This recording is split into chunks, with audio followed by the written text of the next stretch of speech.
people wake up in the morning, they begin to think about their problems.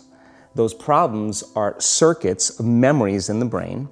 Each one of those memories are connected to people and things at certain times and places. And if the brain is a record of the past, the moment they start their day, they're already thinking in the past. Each one of those memories has an emotion.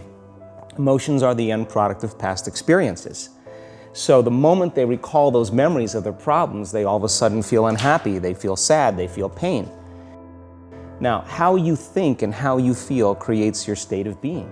So the person's entire state of being when they start their day is in the past.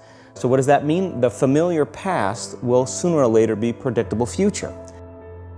So if you believe that your thoughts have something to do with your destiny, and you can't think greater than how you feel, or feelings have become the means of thinking, by very definition of emotions, you're thinking in the past. And for the most part, you're going to keep creating the same life. So then people grab their cell phone, they check their WhatsApp, they check their text, they check their emails, they check Facebook, they take a picture of their feet, they post it on Facebook, they tweet something, they do Instagram, they check the news, and now they feel really connected to everything that's known in their life. And then they go through a series of routine behaviors. They get out of bed on the same side, they go to the toilet, they get a cup of coffee, they take a shower, they get dressed, they drive to work the same way, they do the same things, they see the same people, they push the same emotional buttons, and that becomes the routine, and it becomes like a program. So now they've lost their free will to a program, and there's no unseen hand doing it to them. So when it comes time to change, the redundancy of that cycle becomes a subconscious program. So now 95% of who we are by the time we're 35 years old is a memorized set of behaviors, emotional reactions, unconscious habits, hardwired attitudes, beliefs, and perceptions that function like a computer program. So then a person can say with their 5% of their conscious mind, I want to be healthy, I want to be happy, I want to be free. But the body's on a whole different program. So then how do you begin to make those changes? You have to get beyond the analytical mind, because what separates the conscious mind from the subconscious mind is the analytical mind. And that's where meditation comes in, because you can teach people through practice how to change their brainwaves, slow them down. And when they do that properly, they do enter the operating system where they can begin to make some really important changes.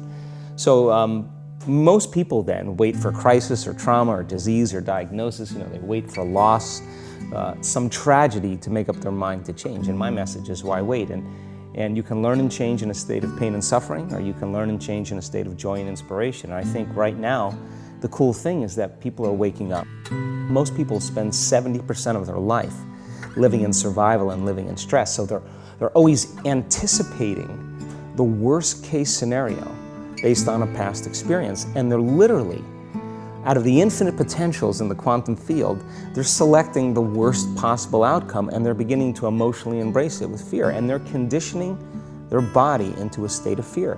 Do that enough times, the body has a panic attack without you. You can't even predict it because it's programmed subconsciously.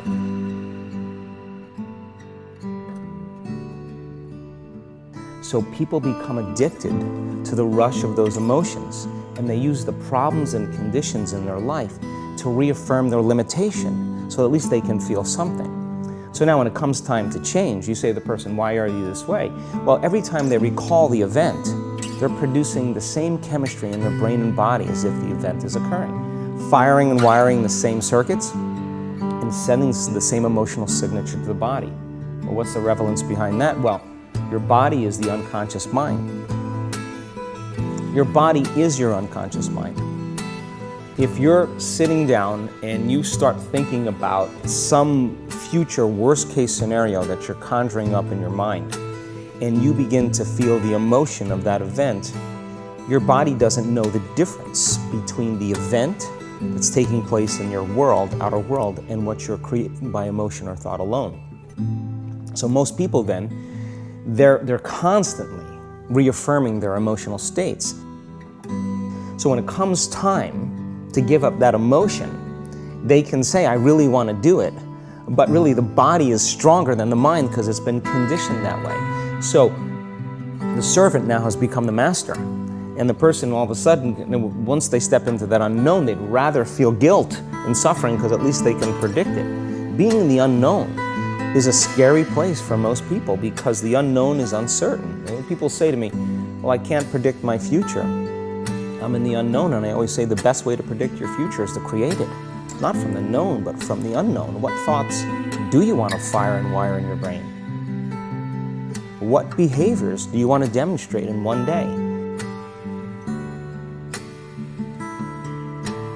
If you're truly present, the brain does not know the difference between what you're imaging and what you're experiencing in 3D world. So then you begin to install the neurological hardware in your brain to look like the event has already occurred. Now, your brain is no longer a record of the past. Now it's a map to the future. And if you keep doing it, priming it that way, the hardware becomes a software program. And who knows, you just may start acting like a happy person. And then I think the hardest part is to teach our body emotionally what the future will feel like ahead of the actual experience. So what does that mean? You can't wait for your success to feel empowered. You can't wait for your wealth to feel abundant. You can't wait for your new relationship to feel love or your healing to feel whole. I mean, that's the old model of reality of cause and effect, waiting for something outside of us to change how we feel inside of us. And when we feel better inside of us, we pay attention to whoever or whatever caused it. But what that means then is that from the Newtonian world is that most people spend their whole life living in lack, waiting for something to change out there. The Newtonian world is all about the predictable. It's all about predicting a future. But the quantum model of reality is about causing an effect. The moment you start feeling abundant and worthy, you are generating wealth. The moment you're empowered and feel it, you're beginning to step towards your success. The moment you start feeling whole, your healing begins. And when you love yourself and you love all of life, you'll create an equal. And now you're causing an effect. And I think that's the difference between living as a victim.